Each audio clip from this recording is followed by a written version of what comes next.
All right, let's get right into it. There's this massive confusion floating around about AI right now, even among people who should know better. It goes something like this. If an AI can search the internet, pull from a database, and even run code, then why on earth do we keep insisting it's not a search engine or a database? It feels like a contradiction, right? Well, today, we're going to tear that whole idea apart and get to the technical truth. So, here's how we're going to break this down. First, we'll pinpoint where this confusion comes from. Then, we'll get into the absolute core of this explainer, architecture versus capabilities. After that, we'll look under the hood at the generative core itself, then see how modern AIs are built as these composite systems. We'll do a direct structural comparison and wrap up by talking about why this isn't just academic, why this distinction really, really matters. Okay, let's kick things off with section 1, the origin of the confusion. So this is the question, isn't it? This is the one that gets everyone. I mean, you can ask an AI for today's stock prices and poof, it gives you a summary. You can ask it to check your company's inventory and it can do that. It's performing the actions of a search engine and a database. So it's totally logical to think, well, it must be one of those things now. But, and this is the big but, the technical reality is so much weirder and honestly, way more fascinating than that. Which leads us perfectly into our next section, and really the core idea of this whole explainer. Architecture versus capabilities. Okay, let's draw a really clear line in the sand here. On one hand, you've got a system's structural nature. This is what it is, deep down in its bones, its blueprint. On the other hand, you have the functions it can execute, what it does. And here's the kicker. These two things are not the same, not even close. And look, the perfect analogy for this is super simple. You pick up a calculator to do some math, right? Does using that calculator suddenly turn you into a calculator? Of course not. You're still you, the human, with the brain doing the thinking. The calculator is just a tool you're using. And that right there is the exact same relationship an AI has with the tools it uses. So if the AI isn't the tools it uses, what is it? Well, to answer that, we have to look past all the fancy add-ons and get right to the engine. Let's talk about the generative core. All right, let's get technical for a second because this is important. At its very heart, a foundation model is not a big encyclopedia of facts. It's a probabilistic machine. Think of it as an incredibly complex mathematical function that has one primary goal in life, to predict the next word or token in a sequence. It was trained on mind-boggling amounts of data, not to memorize it, but to learn the statistical patterns within it. Its job is to generate what's plausible, not to retrieve what's stored. So how does it do that? Well, it definitely doesn't read words like we do. It thinks in math. Every word or piece of a word gets turned into a long string of numbers, a vector. And during training, the model's job is to organize all these vectors in a massive, multi-dimensional map. We call it latent space. The magic is, things with similar meanings like king and queen or walking and running get placed near each other in this space. This is how it gets context, how it understands nuance. It's not just matching keywords, it's navigating a map of meaning. And this next point is absolutely critical. A lot of people imagine the model's parameters, the billions of numbers that make it up, as just a compressed version of the internet, like a giant zip file. That is completely fundamentally wrong. These numbers aren't stored data. They are the coefficients, the weights, the tuning knobs on that giant mathematical function we talked about. They were adjusted billions of times during training to get better and better at one thing, predicting what comes next. So what happens when you actually type in a prompt? Okay, here's the play-by-play. First, your text gets chopped up into tokens.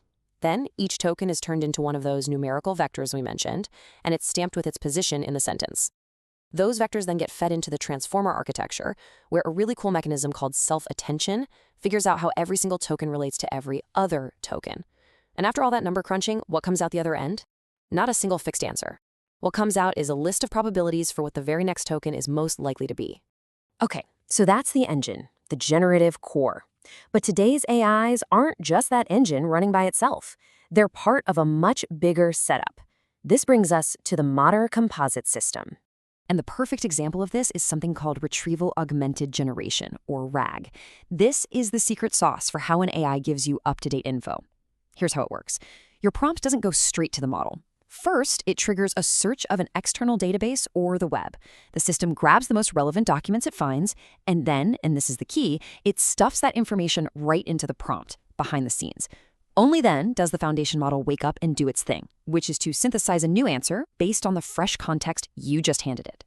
And RAG is just the beginning. The modern AI toolkit is getting huge. We're talking about function calling, which lets the model tap into any API you can think of. We've got code execution, so it can literally run its own little programs to figure things out. And then you have orchestrators and agents that act like project managers, figuring out which tool to use for which part of a complex task. But notice the pattern here? In every single one of these cases, these are external tools being used by the generative core. They aren't the core itself. All right, this is the moment of truth. Let's put all these systems side by side for a direct structural comparison and see just how fundamentally different they really are. Okay, let's look at this breakdown. A database. Its whole architecture is based on indexed addressable storage. Its job is to give you back exactly what you put in.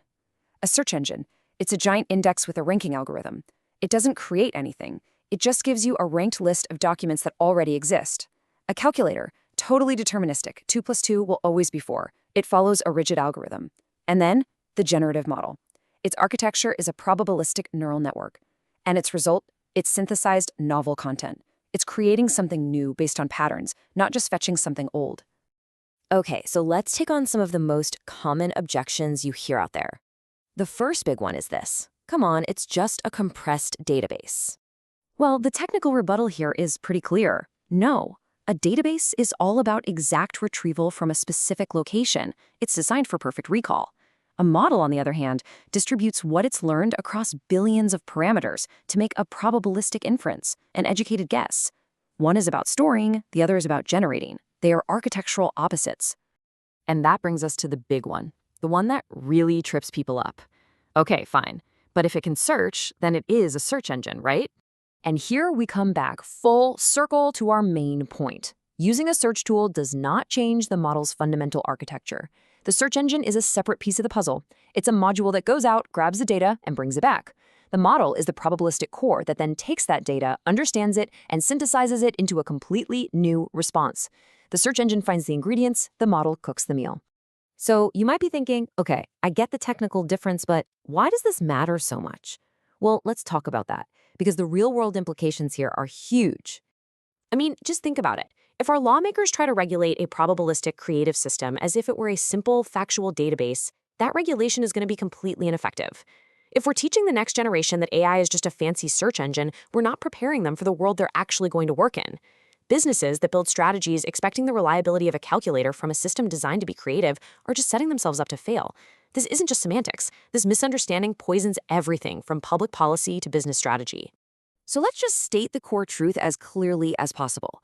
A modern AI is a mathematical model. It's trained to understand complex patterns and generate inferences. The fact that it can use tools doesn't change what it is. A carpenter who uses a hammer doesn't become a hammer.